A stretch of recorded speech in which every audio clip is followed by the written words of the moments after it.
galerinha, tudo bem com vocês? Olha eu aqui mais uma vez, o professor Celso Ramos, para mais uma aula de biologia do Fica em Casa Aprendendo. Hoje nós vamos dar continuidade ao estudo do sistema genital feminino, tá? Nós vamos responder algumas questões, então vamos lá, presta bastante atenção. A primeira questão, ela fala o seguinte, pessoal, olha só. No sistema genital feminino, entre a borda do ímen e os pequenos lábios, abrem-se canais de glândulas que, sob a ação de estímulos sexuais, produzem um líquido que lubrifica a vagina. Marque a alternativa que contém o nome dessa glândula. Olha só, uma informação muito importante falando de uma glândula especial, né, que serve aí para produzir um líquido que lubrifica a vagina. Vamos lembrar que a vagina, como ela é um órgão que vai receber penetração do pênis, ela precisa estar preparada para que não aconteça nada venha machucá-la, tá? Então ela tem que estar lubrificada e ao mesmo tempo as paredes internas do tubo vaginal, elas vão estar preparadas também para ter essa penetração, tá? E ele está perguntando como é o nome da glândula, né, que produz esse tipo de lubrificação. A letra A pergunta que ele fala que é glândulas de Cooper.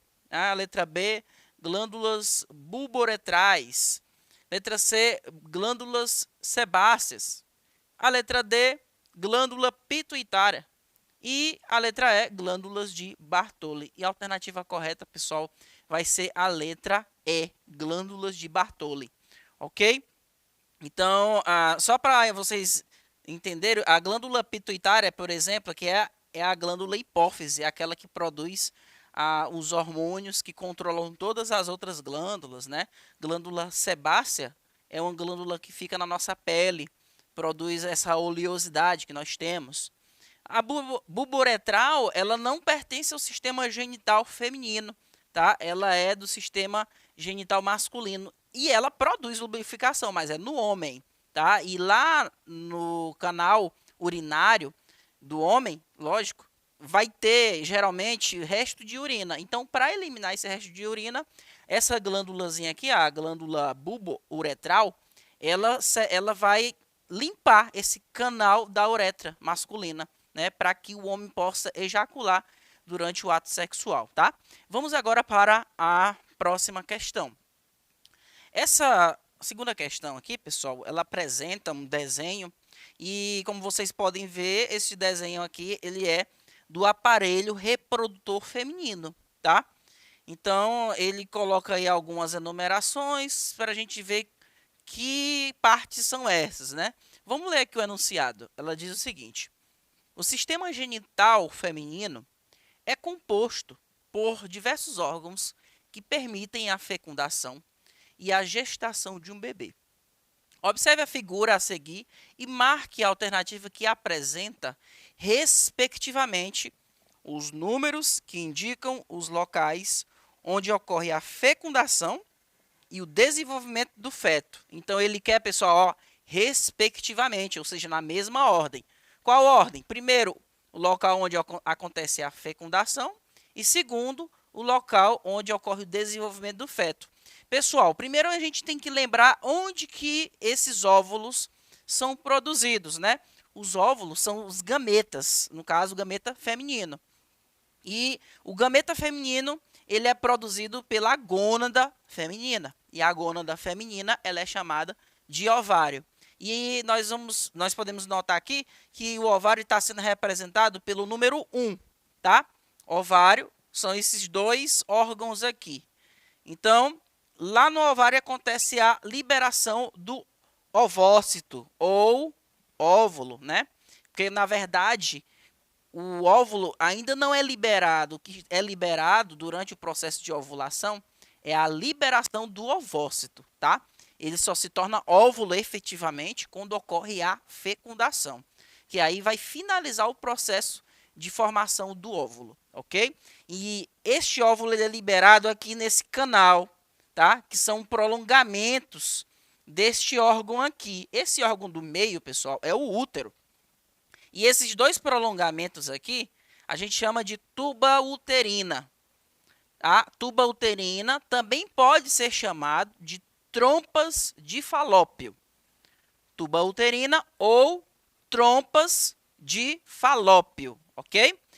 Então, o óvulo é liberado aqui na tuba uterina e geralmente, quando acontece o ato sexual, esses espermatozoides eles vão ser liberados aqui, ó, na região do cérvix, né, que é também chamado de colo do útero, e aí eles vão adentrar este útero, tá? E eles vão sendo atraídos por um processo de quimiotaxia, né? O óvulo ele libera substâncias químicas que atraem os espermatozoides.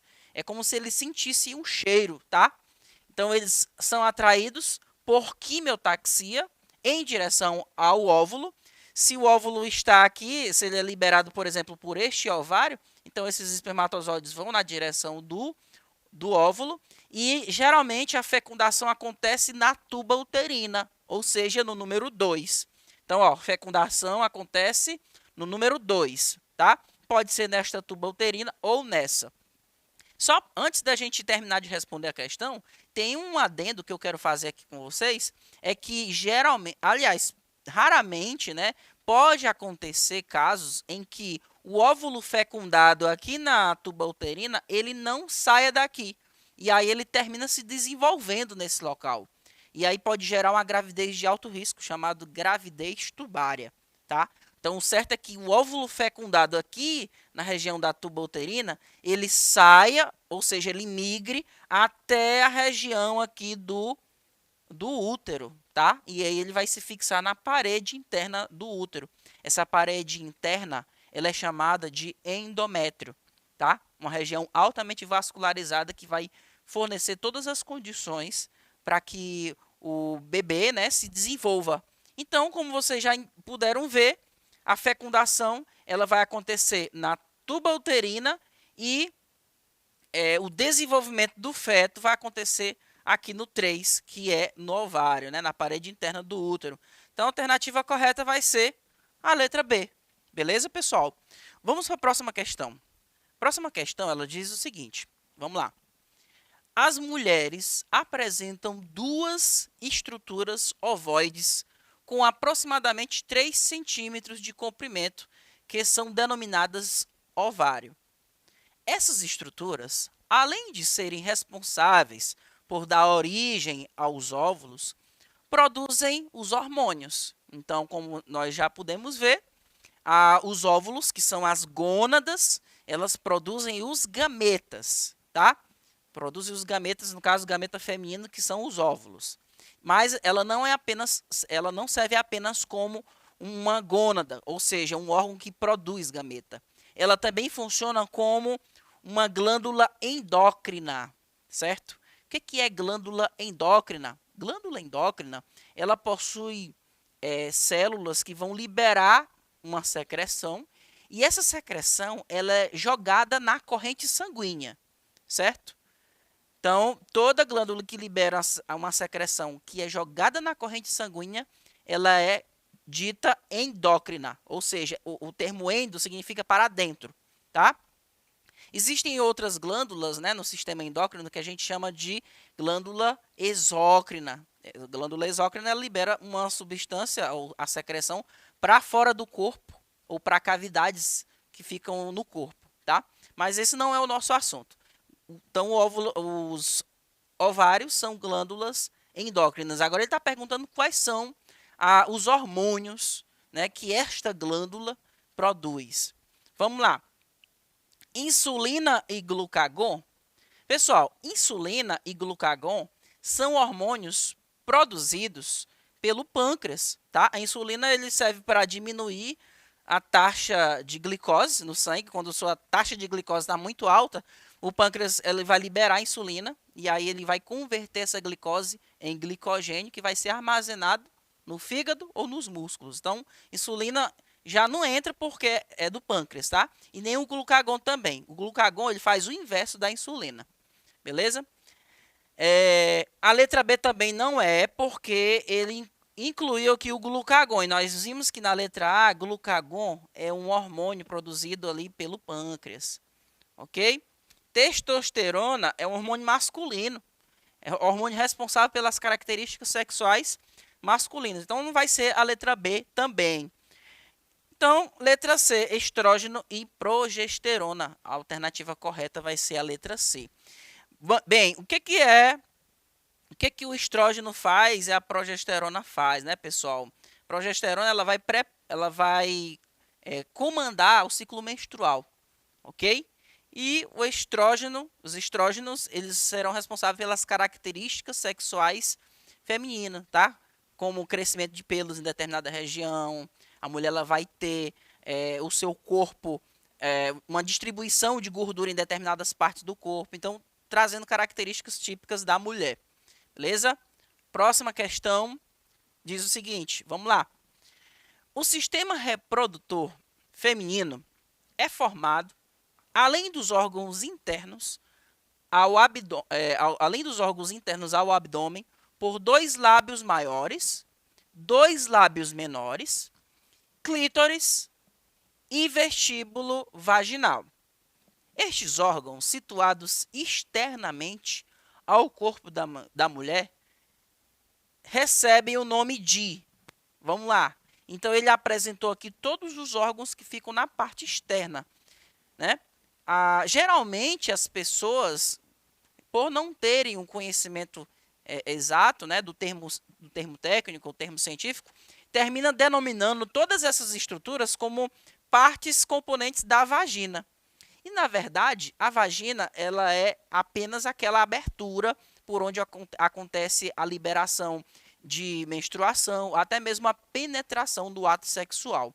Então, não vai ser a letra A, pessoal, tá? Isso aqui é pegadinha, geralmente as pessoas podem marcar a letra A, tá? Mas todos esses órgãos que foram mencionados aqui, grandes lábios, pequenos lábios, clítoris, né, vestíbulo vaginal, são estruturas externas e fazem parte do, letra B, pudendo feminino, tá? Então, como vocês podem ver aqui, ó, a vagina é o orifício por onde acontece a penetração do ato sexual. O sistema urinário ele vai se abrir lá naquele orifício, né, onde acontece a liberação da urina, que também fica nessa região do pudendo.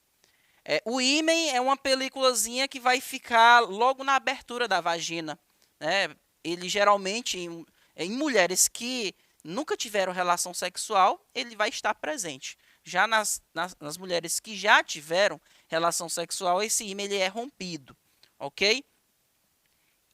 Beleza, então vamos agora para a próxima questão.